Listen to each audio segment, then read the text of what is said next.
Herzlich willkommen zum 26. Mal Namas University im Gespräch. Katharina und Martina hier.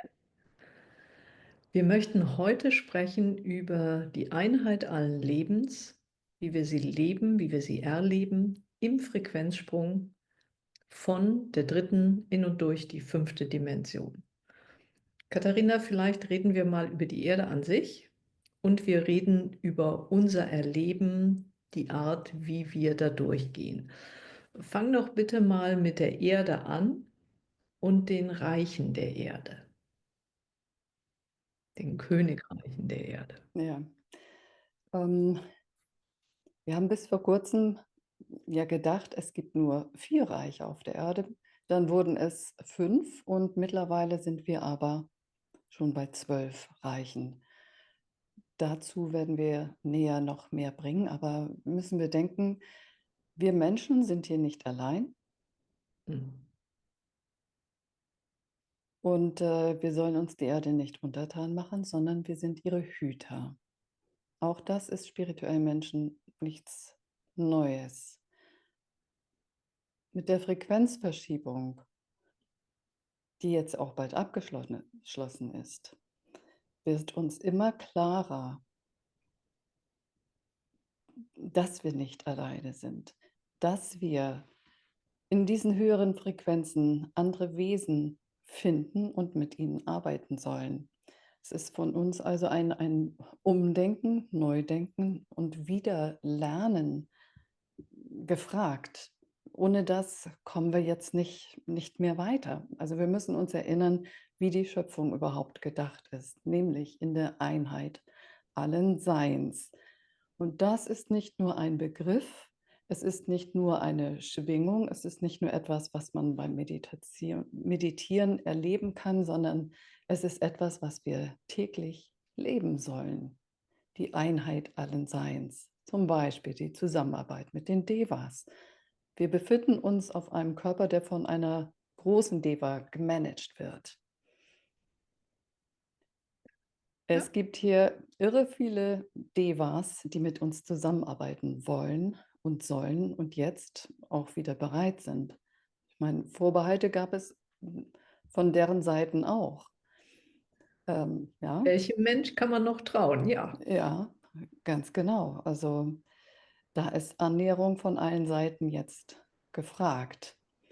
Und wir können das zum Beispiel an ganz schlicht an unserem Körper auch festmachen. Alles an uns, da wir ja Teil von Amaya, von diesem Planeten sind, steigt in der Schwingung, in der Frequenz. Ähm, Tut das auch unsere Nahrung? ja. Ja, und, Harmonie haben wir nur mit etwas, womit wir in Resonanz gehen, weil wir ähnliche Schwingungen haben.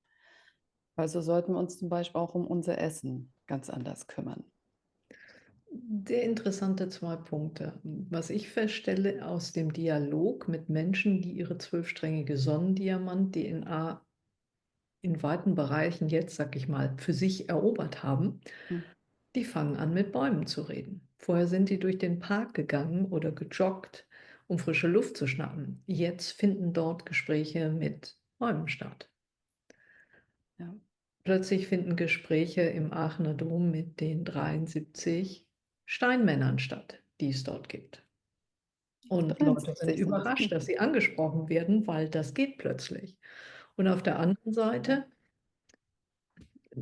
das weißt du auch, ich kümmere mich, du kümmerst dich ganz bewusst darum, was essen wir, um hochschwingend zu sein, um unsere Aufgabe, unsere dienende Aufgabe erfüllen zu können. Aber auch ich merke, dass bestimmte Dinge, die ich gegessen habe, plötzlich nicht mehr funktionieren. Sie halten meinen Körper nicht in der hohen Schwingung, wie ich sie über Stunden brauche.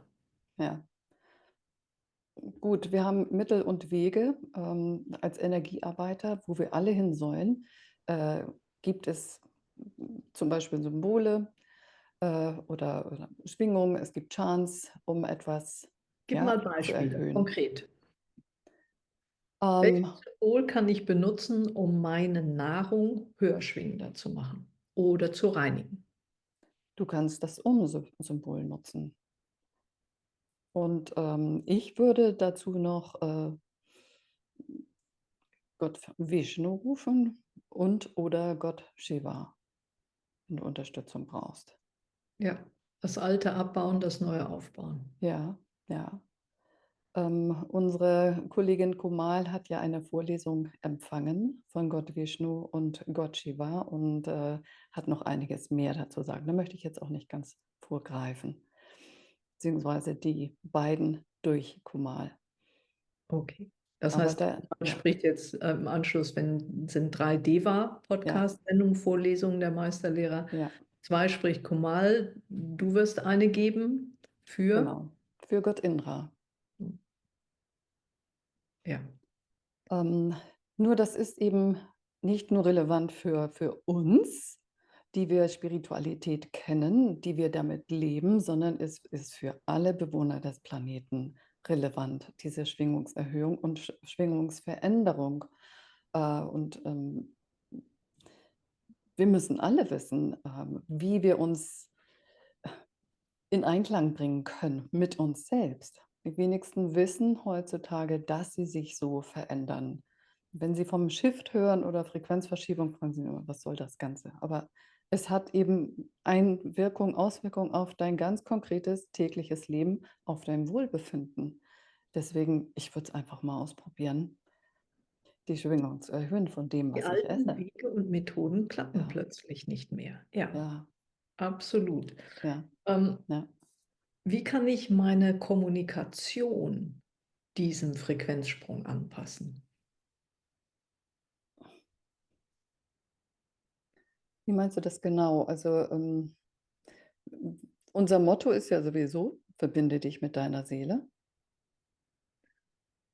Wie meine ich das? Wenn wir in der Frequenz steigen, dann ist alles das, was ich von mir gebe oder auch nur denke, das mich in niedrigen, von der Einheit allen Lebens getrennt mich empfindenden Situationen darstelle, ich gegen die, arbeite ich gegen den Frequenzsprung. Wie Du kann ich arbeitest ja, meine eigene Kommunikation reinhalten? Was empfiehlst du? du kannst dieses Om ganz genauso für dich selbst auch verwenden. Mhm. Jeder von uns ist frei, äh, Gott Shiva anzurufen und um seine Hilfe zu bitten. Dafür sind die Bücher da, dass wir sehen, zum Beispiel die Bücher von Kumal, dass wir sehen, wie macht sie das? Ja. Es sind nicht nur Storys, sondern es hat Vorbildcharakter, um zu zeigen, was ist möglich, was wartet dort oben, um mit dir in der Einheit allen Lebens zusammenzuarbeiten, um dir zu helfen. Ja, und vielleicht in dem Zusammenhang die deutsche Übersetzung von der Eröffnung der zweiten Hauptstation des kosmischen Kommunikationssystems Ja, ist gerade erschienen. Wir werden das auch in dieser Sendung noch in den Shownotes verlinken, für die, die interessiert sind, um zu sehen, was hat da alles stattfinden müssen, damit dieser Ort, dieser Birla-Tempel erst gereinigt wurde und dass diese Energien sich da nun entfalten können, wie sie sich auch im Aachener Dom für die Menschen entfalten. ja, ja. Lass uns Eine noch mal wundervolle. Mhm. bitte über Seelenanbindung sprechen. Auch in diesem Frequenzsprung jetzt ist das so das Wesentlichste, nach dem ich streben muss. Ja, Weil wenn ja, ich die habe, bin ich angeschlossen ja, und kann geführt werden von mir selber und nicht von Externen, was ganz wesentlich ist in diesem Frequenzsprung. Einige sagen, "Ah, das habe ich immer noch nicht geschafft." Was würdest du denen sagen? erstmal würde ich sagen, bitte, schmeißt diesen Satz aus eurem Energiesystem hinaus. Es hat eine sehr niedrige Schwingung. Ja, Ja, die Seele haut sich jedes Mal an den Kopf und sagt: „Oh.“ Also, es das hat ist eine schön niedrige formuliert. Sch Das ist schön ja, formuliert. Die Seele es tippt sich an die Stirn und sagt, hm, oh, nicht schon wieder. ja, steigende Frequenz, macht es euch zur Regel, eine positive Kommunikation mit euch zu führen. Mit euch selber und mit der Seele. Schafft euch eine feste Struktur, eine möglichst feste Struktur und dann ladet die Seele ein zum Gespräch. Ich mache das morgens so mit einem Block. Ich schreibe meine Frage auf, weil das fokussiert meinen Geist. Mhm. Dann kommt sofort die Antwort. Also, ich glaube, ich habe das schon erwähnt. Ich arbeite so, dass ich erst die Lichtsprache empfange und dann die Übersetzung. Durch die Lichtsprache, die allen zugänglich ist, habe ich ja schon die Kreation für diesen Tag. Ja. Mir geht es ähnlich. Das ist das allererste, was ich morgens mache. Vor allen Dingen ist beginnen, wenn ich noch gar nicht so richtig wach bin und die Denkmaschine Mhm. noch nicht angelaufen ist. Wenn die noch nicht hinterfragt oder sonstiges tut, dann sind die Botschaften klar, rein, deutlich. Ja. Und nicht sagen, ja, ja, mache ich morgen, ich habe noch was anderes zu tun oder ich muss noch dies machen. Also Seelenkommunikation ist erstmal das Allerwichtigste. Und dann Ego-Kammer aufräumen und Vertragskammer aufräumen. Alles mit Hilfe des Buches zur zwölfstrengigen Sonnendiamant-DNA. Ähm, ansonsten führt uns ein, ein Wesen, ein inneres Kind, ähm, in das die Seele nicht rein will. Also die Seele ist ein großes, starkes Wesen und wir müssen einfach Platz für sie machen, indem Ja, wir unser Altes aufräumen. also, Keiner ist davor gefeit, wir auch nicht. Ja, da also, tauchen immer das, noch mal Sachen auf. also damit ist gemeint, das innere Kind, die Erfahrungen, die wir in dieser Inkarnation gesammelt haben und das kleine Kind in uns, das gesagt hat, das tat weh, das möchte ich nicht nochmal, da gehe ich nicht mehr hin. Ja, Da, davon bitte ganz viel und den Rest nicht, weil das ist schön und ich will nur die schönen Dinge. Da ja, wirklich reingucken und es ist, meine Erfahrung ist überraschend im positiven und im erschreckenden Sinn gewesen, was da sich so alles eingenistet hatte. ja, ja. Und es lässt sich nicht lapidar sagen, okay, ich vergrabe das oder ich mache das mal kurz mit einer Energieheilung. Nein, es ist schon ein Prozess, um das zu heilen und wieder zu integrieren, damit die eigene Seele auch die Führung übernehmen kann. Ein schönes Beispiel für mich, Frequenzsprung, ist, unsere Beziehungen zu anderen Menschen ändern sich. Die Menschen, die in diesem Frequenzsprung mitfließen, kommen plötzlich in unser Leben. Die, die damit noch nichts am Hut haben wollen, verlassen uns. Und das ist alles gut und richtig so, ohne dass wir darüber urteilen. Unsere Herausforderung ist es jetzt, diese Menschen, die neu kommen oder die gehen, nicht beeinflussen oder steuern zu wollen, weil wir sagen, warte mal, das innere Kind in mir hätte aber jetzt von dieser neuen Person genau das, was sie von der alten nicht mehr kriegt. Also mich wirklich auf neue Menschen in einer neuen Frequenz einlassen, beobachten, Ja. zuschauen, keine Erwartungshaltung projizieren. Also die 21-Tage-Regel kennen sehr viele. 21 Tage lang mal aufräumen in der Ego-Kammer. Zum Beispiel nur das innere Kind. Das innere Kind hat unterschiedliche Altersgruppen, Altersstationen und dann kannst du fragen, wie alt ist dieses Kind, das dieses Thema immer wieder hochspielt. Und dann kannst du es klären. Also ich stellte bei mir fest, das jüngste Thema, was ich hatte, entstand im Alter von 11 Monaten. Da ist man als kleines Wesen noch nicht so wirklich bewusst. Und Mm. ein nächstes großes Thema stammte aus dem Alter von 2 Jahren.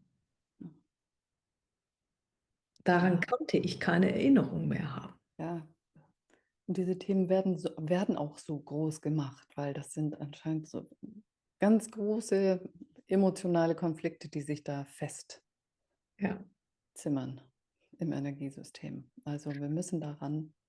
Und das bringt so einen Spaß und es kann auch so schnell gehen jetzt mit Hilfe dieser Fähigkeiten. Es geht wirklich schnell. Also, vielleicht sind auch 21 Tage dann bist du durch. Ja,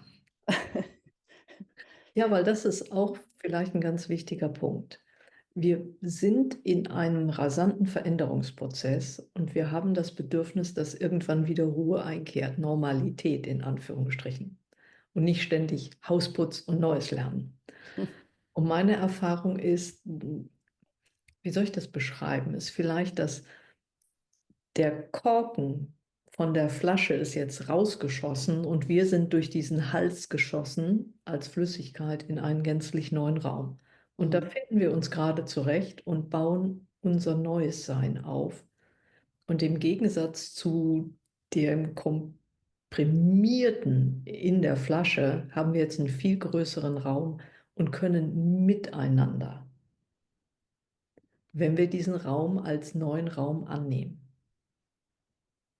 Also, ich habe es bis jetzt nur so erlebt, dass ich bekomme so viel ungeahnte Hilfe und, Hilfestellung, da wäre ich alleine nie drauf gekommen, Ja, indem das geht. ich in der Einheit allen Lebens bin.